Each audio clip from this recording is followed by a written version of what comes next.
Today's story centers on a contentious decision in the U.S. House of Representatives, the removal of a sitting lawmaker from a key committee. While the vote itself is procedural, the reaction has sparked a broader debate about political retaliation, accountability, and the role of identity in modern politics. As we go through the events, consider not just what happened, but how different sides are framing it and why. Everybody's screaming, everyone's crying. So what's the occasion? Well, Congresswoman Omar got voted off the Foreign Affairs Committee. The question is on adoption of the resolution. Those in favor say aye. Aye. Those in favor say no. No. It's the opinion of the chair that the ayes have it and the resolution is agreed to. And without objection, the motion to reconsider is laid on the table. Does that remind you of anything?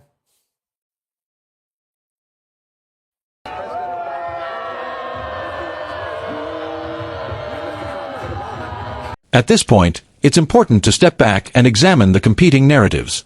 One side frames this move as political reciprocity, a response to earlier committee removals, while the other interprets it as discriminatory or targeted. Historically, committee assignments in Congress have occasionally been used as tools of discipline or signaling, but they also carry symbolic weight tied to representation and influence. The key question for viewers is this: is this decision primarily about policy disagreements and precedent, or does it reflect deeper divisions around identity and political rhetoric? The answer may depend on which sources you trust, and how you interpret the broader context. McCarthy yanked Omar off Foreign Affairs to pay back Pelosi for yanking his people off committees. He didn't want to do it, doesn't think it's right, but he had to do it. You can't let Democrats boot your boys off committees and turn the other cheek. What's good for the goose is good for the gander. Consistency, there is nothing consistent with the Republican Party's continued attack except for the racism and incitement of violence against women of color in this body. Good morning, everybody. Steve Drazkowski, State Representative from Mazeppa. Today we are asking the Federal Internal Revenue Service and the Minnesota Department of Revenue to review the tax filings of U.S. Representative Ilhan Omar on several grounds. I am joined by 9 Minnesota State Representatives in making these requests, and I think there's 6 here today.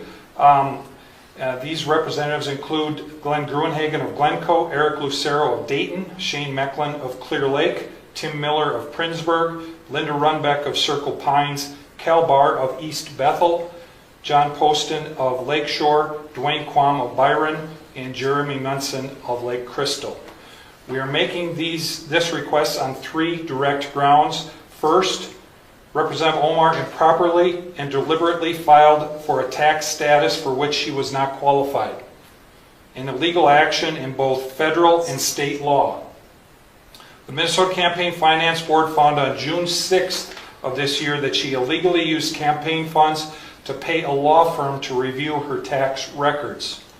The Campaign Finance Board exposed crystal clear probable cause for a tax fraud or tax evasion investigation when they discovered that Representative Omar filed as married and filing jointly with Mr. Ahmad Hersey in 2014 and 2015. During those years, she was legally married to Mr. Ahmad Elmi. Did the illegal filing produce a lower tax liability for the couple?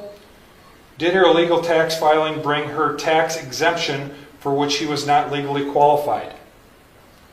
Usually people choose the tax filing status that yields them the lowest tax liability. Also, the board shared that the couple filed jointly during 2 specific years. Ilhan Omar and Ahmad Hersey have been together as a couple for 17 years. Given her record of crimes and violations of so many laws, it may be worth evaluating her claims of status in those other years as well. Second, Representative Omar lived together simultaneously with her first and second husbands at the same addresses in Minnesota and North Dakota in 2009 through 2011.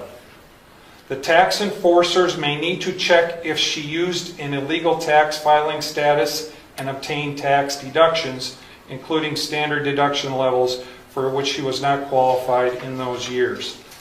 Third, We know that Representative Omar took improper kickbacks from 3 Minnesota colleges in 2017 when she oversaw their state budgets in 2017. Under campaign pressure, she returned those kickbacks in 2018. It is worth checking to see if she reported the kickbacks as income in 2017 or deducted the paybacks as expenses in 2018. 5 grounds for an investigation include corruption in public office and tax evasions on grounds of illegal filing status, improper deductions, concealed income from kickbacks, and improper claims for expenses. We are also aware of Representative Omar's pattern of improper conduct. She has been fined by the Campaign Finance Board for diverting campaign funds for an unpermitted political trip to Orlando. She has been directed to pay back her expenses for uncovered political trips to Boston, New York, Philadelphia, Chicago, Florida, and Washington, D.C. She has been punished for conversion of campaign funds to pay for personal legal and accounting services. She has flouted laws regarding the filing of her personal financial data in a way that distorted the political campaign process. On June 25th, I asked my Congresswoman Angie Craig to launch an investigation into these improprieties. That went nowhere. She said, do it yourself. So on July 23rd, I asked the U.S. House Ethics Committee to investigate Representative Omar. That request is currently being reviewed by the Office of Congressional Ethics. On that same day, I launched OmarTruth.com in an effort to rally Minnesotans and Americans to help bring political pressure to bring about a congressional investigation. After 2 weeks, we have over 44,000 citizens expressing their strong desire to bring about a full investigation, and the list is growing. I will be adding today's request to the facts available on OmarTruth.com. Today, I and 9 other representatives are asking the nonpartisan federal and state tax enforcers to open investigations. We are simply asking them to do their jobs. You guys have anything? Questions, anyone? Do state lawmakers have sway to influence the IRS or Minnesota Department of Revenue? Have you successfully asked for such things in the past? Is there a precedent? I think certainly there's precedent, and I think it's incumbent upon us, Mary, lawmakers, the media, and others, when they see very clear, blatant violations of our laws, to find every way we can to appeal to the people who can investigate and prosecute those laws. And that's what we're doing here today. How would a state lawmaker's request be different, though, than an average citizen? That's what I'm asking. Do you have any special sway or ability to request something? You know, I don't think so.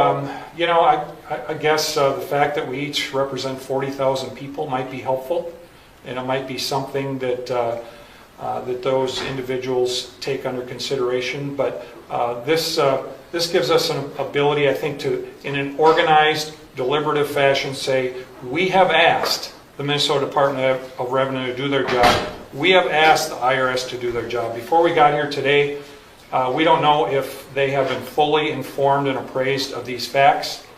After today, we can be sure that they have been fully informed and appraised of these facts. So President Trump has an obvious place in this as the head of the... I had a member of the Republican caucus threaten my life, and you all and the Republican caucus rewarded him with one of the most prestigious committee assignments in this Congress. This is about targeting women of color in the United States of America. Don't tell me, because I didn't get a single apology. Time has expired. When my life was threatened. Thank you. Republicans are waging a blatantly Islamophobic and racist attack on Congresswoman Omar. And I've said it before, I will say it again. The white supremacy happening is unbelievable. This is despicable. This is just a bunch of racist gaslighting. Could it be the way that she looks? Time is Could expired. it be her religious practices? This clearly isn't about what Ilhan Omar said as much as who she is.